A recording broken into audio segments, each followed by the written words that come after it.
আসসালামু আলাইকুম রহমতুল্লাহি ওয়া বারাকাতুহু। হ্যালো এভরিওয়ান, সবাই কেমন আছেন? আশা করছি আপনারা সবাই অনেক বেশি ভালো আছেন। সো আপনারা কি কখনো নিজেদেরকে কিংবা অন্যকে জিজ্ঞাসা করেছেন যার অলরেডি অস্ট্রেলিয়ান ভিসাটা ক্যানসেল হয়েছে যে কেন ক্যানসেল হলো? হয়তোবা সে কোনো একটা রিজন আপনাকে দেখায়, বাট অ্যাকচুয়ালি কি ওই রিজনটার কারণেই তার অস্ট্রেলিয়ান ভিসাটা ক্যানসেল হয়েছে? বা বাংলাদেশি স্টুডেন্টরা মোস্ট অফ দ্যা টাইম কোন ধরনের ভুলগুলো করে থাকে অস্ট্রেলিয়াতে ভিসা অ্যাপ্লিক্যান্ট সাবমিশন করার সময়, যেগুলোর কারণে অস্ট্রেলিয়ান ইমিগ্রেন্ট তাদের ভিসাগুলো ক্যানসেল করে দেয় বা রিজেক্ট করে দেয়। সো আজকের এই ভিডিওতে আমি মূলত ৭ টা পয়েন্ট আপনাদের সামনে তুলে ধরবো, যে ৭ টা পয়েন্ট বাংলাদেশি স্টুডেন্টরা অ্যাজ ইউজুয়াল মিস্টেক করে থাকে যখন তারা অস্ট্রেলিয়াতে অ্যাজ এ স্টুডেন্ট হিসেবে ভিসার জন্য এপ্লাই করে। সো এই ৭ টা মিস্টেক আমরা আজকে থেকে আর করব না। এই ৭ টা মিস্টেকের উপর আমরা একটু সিরিয়াসলি কাজ করব, যেন পরবর্তীতে ভিসা অ্যাপ্লিকেন্টের সময় এই ৭ টা মিস্টেক আর না থাকে। যেন এট লিস্ট আমরা একটা সম্ভাবনা দেখি যে অস্ট্রেলিয়ান ইমিগ্রেন্ট আমাদেরকে অ্যালাও করবে অস্ট্রেলিয়াতে এসে তাদের এখানে পড়াশোনা করার জন্য। Alright everyone, so without further ado এখন আমি আপনাদের সাথে কথা বলব এই ৭ টা কমন টপিক নিয়ে, যেই কমন টপিকে আমরা মূলত একটু ভালোভাবে কাজ করলে কিন্তু আমাদের অস্ট্রেলিয়া ভিসাটা আমরা সিকিউর করতে পারবো। Topic number 1 or point number 1 হচ্ছে জিটি স্টেটমেন্টস। যখন অস্ট্রেলিয়ান ইমিগ্রেন্ট অফিসার কিংবা অস্ট্রেলিয়ান যে এম্বাসি আছে সেখান থেকে যখন আমাদেরকে কল করে, কিংবা ইউনিভার্সিটির যেই এইচকিউ আছে স্টুডেন্ট ইনকোয়ারি সেন্টার থেকে যখন আমাদেরকে কল করে জিটি ক্লিয়ারেন্সের জন্য, তারা কিন্তু বিভিন্ন ধরনের কোয়েশ্চেনস আমাদেরকে করে।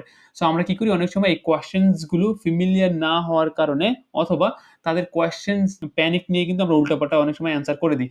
সো এই ক্ষেত্রে আমাদেরকে একটু ভালোভাবে সিরিয়াস হতে হবে যে আমরা যেন কোনো ধরনের উল্টাপাল্টা অ্যান্সার না করি। আমাদের যেই স্টেটমেন্ট অফ পারপাস আছে, ওই স্টেটমেন্ট অফ পারপাস এর উপর বেসড করে কিন্তু আমরা কোয়েশ্চেনের অ্যান্সার গুলো দিব। যেন একটা সিকোয়েন্স মেইনটেইন করে আমাদের যে অ্যাপ্লিকেন্ট আছে, অ্যাপ্লিকেন্টের সাথে আমাদের মুখের কথা। সো অনেক সময় অস্ট্রেলিয়ান ইমিগ্রেন্ট আপনাকে ফোন করে দেখবে আপনার ইংলিশের দক্ষতা কেমন। পাশাপাশি দেখবে আসলেই আপনি একজন জেনুইন স্টুডেন্ট কিনা, যে কিনা অস্ট্রেলিয়াতে এসে পড়াশোনা করাকালীন আপনি এখানে সারভাইভ করতে পারেন। এট দ্য সেম টাইম আরেকটা ইম্পোর্টেন্ট বিষয় হচ্ছে, আমরা যখন এই কোয়েশ্চেন গুলো অ্যান্সার করি, হয়তোবা কমনলি একটা কোয়েশ্চেন করে থাকে যে আপনার গ্র্যাজুয়েশন কমপ্লিট করার পর আপনি কি করবেন? অস্ট্রেলিয়াতে থাকবেন নাকি বাংলাদেশ চলে আসবেন? আপনি যদি বলেন বাংলাদেশে চলে আসবেন, অবশ্যই আপনাকে এটা বলতে হবে বাংলাদেশে চলে আসবেন, এই ইনটেনশন যেন থাকে। ওই ক্ষেত্রে যে ভ্যালিড কিছু রিজন দিবেন, যে রিজন গুলো আসলেই রিয়ালিস্টিক মনে হয়। আপনি উল্টাপাল্টা রিজন দিলে তখন রিয়ালিস্টিক মনে না হলে কিন্তু তারা মনে করবে যে আপনি অস্ট্রেলিয়াতে এসে আর বাংলাদেশে ব্যাক করবেন না। সেক্ষেত্রে কিন্তু আপনার ভিসাটা রিজেক্ট করে দিবে। সো এটা ছিল মূলত ১ নাম্বার পয়েন্ট, যে জিটি স্টেটমেন্টে তারা যেই ধরনের অ্যান্সার চাচ্ছে আপনি ঠিক ওইভাবে কনফিডেন্ট এর সহিত অ্যান্সার গুলো দিবেন। নাম্বার ২, রং কোর্স।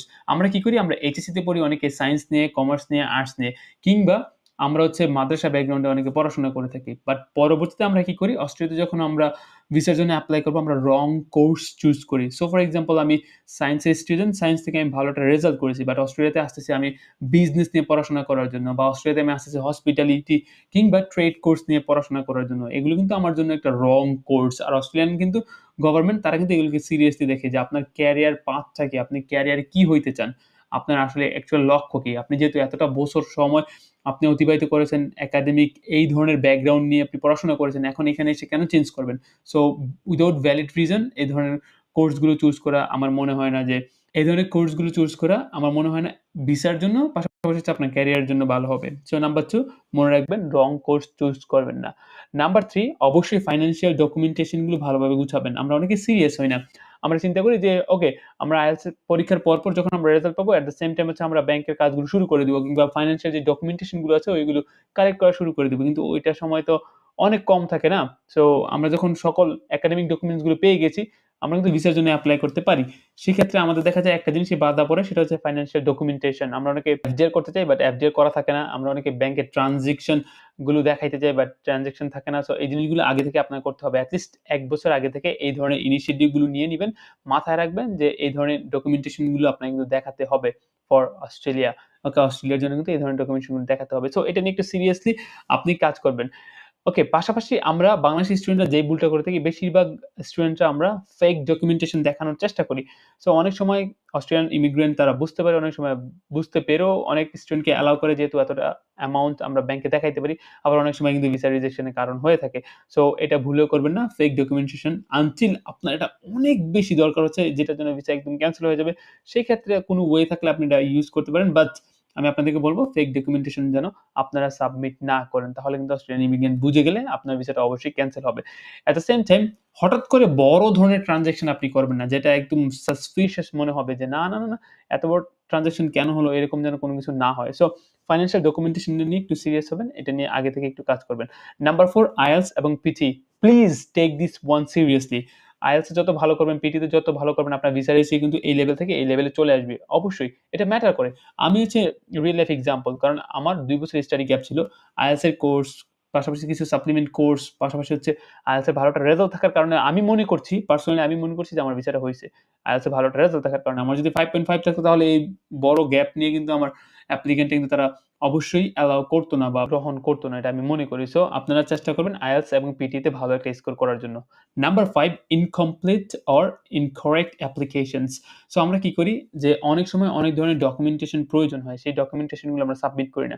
সো মিসিং ডকুমেন্টস থাকলে এটাতে একটু নজর দিবেন যেন মিসিং ডকুমেন্টস গুলো আপনি ভালোভাবে জোগাড় করে এগুলো সাবমিট করতে পারেন। আমার ক্ষেত্রে ৪৮ টার মতো ডকুমেন্টেশন আমি মূলত সাবমিট করেছিলাম যেগুলো unnecessary ছিল না, নেসেসারি ছিল। সো এই ডকুমেন্টগুলো সাবমিট করার পরেই কিন্তু আমি ভালোভাবে চেক করেছি এবং আমার এজেন্ট ভালোভাবে দেখিয়েছে এবং এট দ্য সেম টাইম আমি আমার লয়ার দিয়ে কিন্তু এই সকল ডকুমেন্টস গুলো ভালোভাবে ক্রস চেক করিয়ে দেন হচ্ছে সাবমিট করেছিলাম। সো এইটা কিন্তু অনেক বেশি ইম্পোর্টেন্ট। আপনার যে ডকুমেন্টেশন গুলো অবশ্যই প্রয়োজন যেমন bank statement, financial statement, academic certificate, then হচ্ছে আপনার বাবার স্পন্সরশিপের যেই যাবতীয় জায়গা, জমিন, দেন যেখান থেকে টাকা আসে সকল ডকুমেন্টস গুলো আপনি চেষ্টা করবেন এখানে ইনক্লুড করে দেওয়ার জন্য। Number 6 unqualified agent. সো বাংলাদেশে কিন্তু এখন একটা স্ক্যাম টাইপের এজেন্ট বের হয়েছে। সো যেখানে কিন্তু বিভিন্ন ধরনের এজেন্টরা কিন্তু অনেক ধরনের স্ক্যাম করে থাকে। স্টুডেন্টদেরকে ভুলভাল বোঝায়, তাদেরকে ভুলভাল কোর্স চুজ করে দেয়।